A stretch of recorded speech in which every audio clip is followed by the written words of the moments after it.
Hey, Craigville family, Pastor John here with this week's MidWeek5, where I just gave a brief 5-minute follow-up to my sermon on Sunday. And on Sunday, I talked about change and how change is hard and how everybody hates change. And especially the Pharisees in Jesus' day did not like the change Jesus was bringing, especially when it comes to the Sabbath.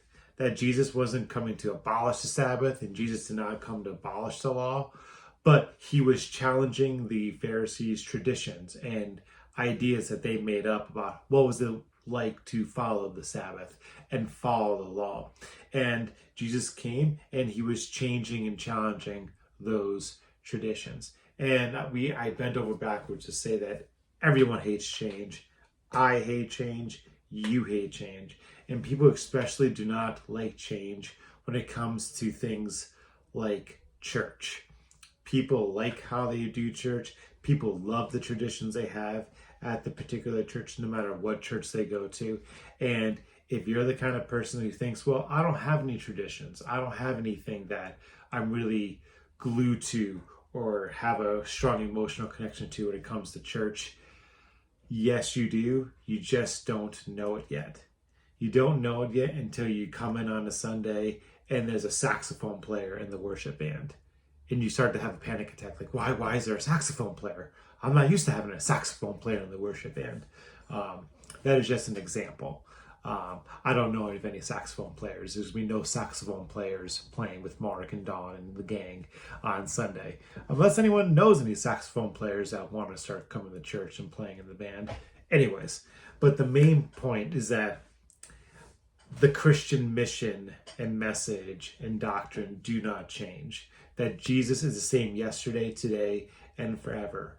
The church doesn't change. People still do the basics of church, the foundational parts of church. They preach, they read the Bible, they pray, they take communion, they baptize, they sing songs. And how that takes place has changed over the past 2,000 years. We sit in chairs. There used to be pews. I guarantee that projector screen wasn't always there. I guarantee there was a time in the history of Craigville where we only sang hymns and there wasn't a guitar up on stage. Bible translations come out. You might be used to a certain translation, but it's still the Bible and it's still God's word.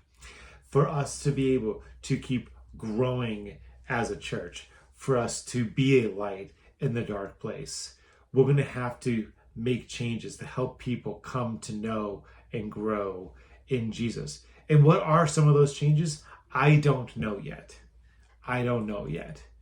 But I do know that things have to change. And I guess the best example I can think of is what happened between Netflix and Blockbuster.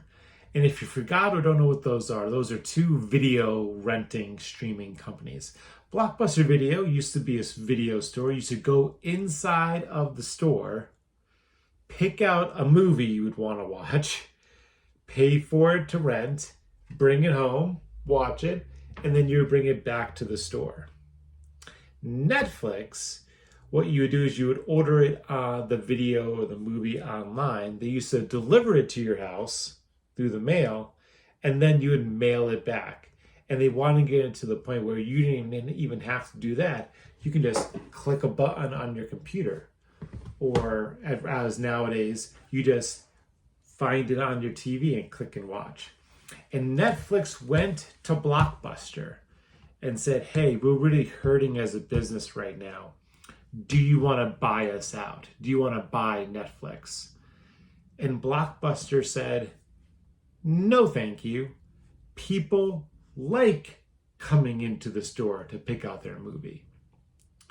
And fast forward 5-10 years, Blockbuster went out of business and Netflix has taken over the streaming, video, TV, and entertainment market when it comes to movies, TVs, and shows. Blockbuster didn't have the wisdom and the insight to see that this change was actually a good thing, and it was innovative, and it was awesome.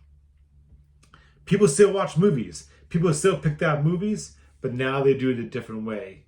on their computer or on their own TV instead of going inside of a store.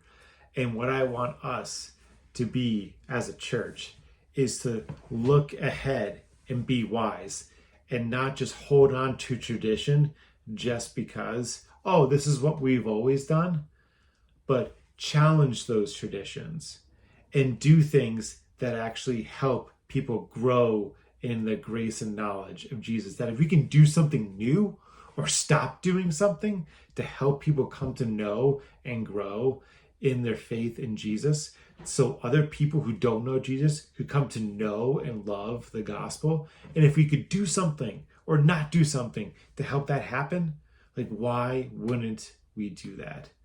So those, again, just some follow-up thoughts and examples. I'm almost at 6 minutes instead of 5. So I'll see everyone on Sunday. Stay warm this weekend.